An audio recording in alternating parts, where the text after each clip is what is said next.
साथियों, आज कोरोना की जांच कराने में लोगों को आ रही मुश्किलों को आसान करने के लिए जो प्रशासन ने कदम उठाए हैं उसके विषय में बात करेंगे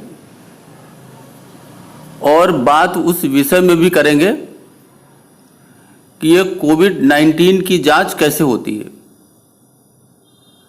साथियों, अब प्रशासन ने और अधिक कदम उठाते हुए प्रदेश के अलग अलग जिलों में कोरोना के जांच केंद्र और बड़ी संख्या में बना दिए हैं।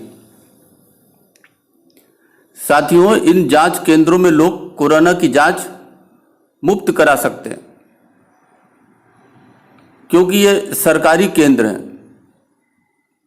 हालांकि ये कोविड का टेस्ट उन्हीं लोगों का होगा जिनके पास प्राइवेट या सरकारी डॉक्टरों का प्रिस्क्रिप्शन होगा। साथियों, कोरोना से बचाव के लिए उत्तर प्रदेश की योगी सरकार ने एक अहम फैसला लिया है। उत्तर प्रदेश में अब जो निजी अस्पताल हैं वहां पर इसका जो RT-PCR टेस्ट है उसके लिए 700 रुपये देने होंगे। अब जबकि घर पर निजी अस्पताल से टीम बुलाकर टेस्ट कराना है तो इसके लिए 900 रुपये की फीस लगेगी। इससे पहले निजी अस्पतालों में कोरोना जांच के लिए 1600 रुपये अर्थात 1600 रुपये लगते थे। कोविड-19 की जांच के लिए कई तरीके के टेस्ट किए जा रहे हैं, लेकिन ज़्यादातर लोग इन जांच में फर्क नहीं समझ पा रहे हैं। जैसे RT-PCR, दूसरा टेस्ट होता है रैपिड एंटीजन टेस्ट और तीसरा टेस्ट होता है TrueNet टेस्ट।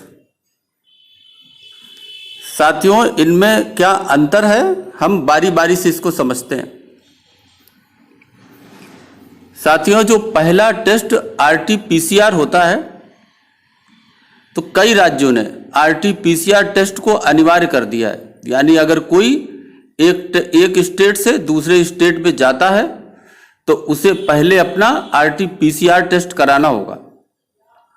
RT-PCR टेस्ट यानी reverse transcription polymerase chain reaction test. इस टेस्ट के जरिए व्यक्ति के शरीर में वायरस का पता लगाया जाता है। साथियों, इसमें वायरस के लिए DNA नहीं बल्कि RNA की जांच की जाती है। जांच के दौरान शरीर के कई हिस्सों से सैंपल लेने की जरूरत पड़ती है। ज्यादातर नाक और गले से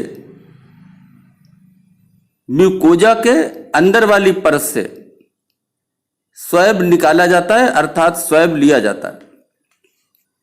साथियों, RT-PCR टेस्ट की रिपोर्ट आने में आमतौर पर 6 से 8 घंटे का समय लग सकता है। कई बार इससे ज्यादा समय भी लग सकता है। पिछले 1 साल में ऐसा कई बार देखा गया है कि कोरोना के लक्षण होने के बावजूद टेस्ट में व्यक्ति निगेटिव पाया जाता है। इस साल भी ऐसे मामले सामने आए हैं जिनमें ज्यादातर मरीजों की रिपोर्ट 72 घंटे में 2 से 3 बार पॉजिटिव और निगेटिव हो रही है। जिस RT-PCR जांच पर हम निर्भर हैं उसकी सटीकता महज 70% है। यानी जरूरी नहीं है कि इसका नतीजा हर बार सही ही आए। कभी कभी यह एक ऑपरेटर बेस्ड समस्या भी होती है क्योंकि सैंपल को ठीक से एकत्र नहीं किया जाता। कभी कभी सैंपल नाक के पीछे नहीं हो पाती, यानी सैंपलिंग नाक के पीछे नहीं हो पाती और सैंपल नाक से ही लिया जाता है, जिसके परिणाम स्वरूप जो सैंपल होता है जब वही गलत होगा तो उसका रिजल्ट भी गलत होगा। साथियों, दूसरा है रैपिड एंटीजन टेस्ट जिसको रैट भी कहते हैं। ये साथियों कोरोना संक्रमण के वायरस की जांच इस टेस्ट से भी की जाती है। इसमें भी नाक से स्वैब लिया जाता है वायरस में पाए जाने वाले एंटीजन का इससे पता चलता है। इसका रिजल्ट साथियों 20 मिनट में मालूम हो जाता है। अगर टेस्ट पॉजिटिव है तो इसकी विश्वसनीयता लगभग 100% है, मगर 30-40% मामलों में यह निगेटिव रह सकता है। और अगर यह निगेटिव है, ऐसी स्थिति में RT-PCR टेस्ट किया जा सकता है। साथियों, तीसरा टेस्ट है टूनेट टेस्ट। टूनेट मशीन के द्वारा न्यूक्लिक एम्प्लीफाइड टेस्ट इसमें किया जाता है। अभी इस मशीन से टीबी व HIV संक्रमण की जांच की जाती है। अब कोरोना का स्क्रीन टेस्ट इसी मशीन से किया जा रहा है। इसमें भी साथियों नाक या गले से स्वैब लिया जाता है।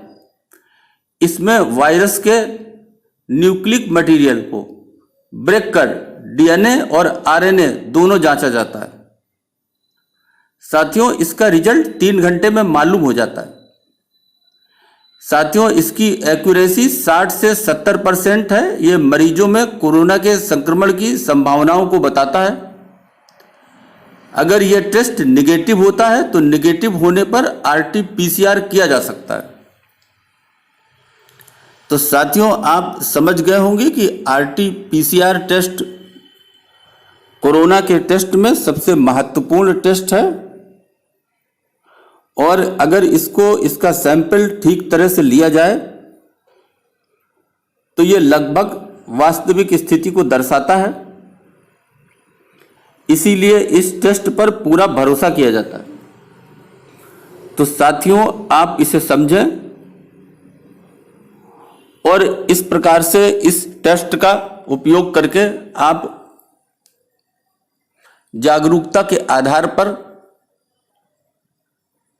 इस बीमारी से बचे रह सकते हैं। अभी के लिए बस इतना ही। धन्यवाद।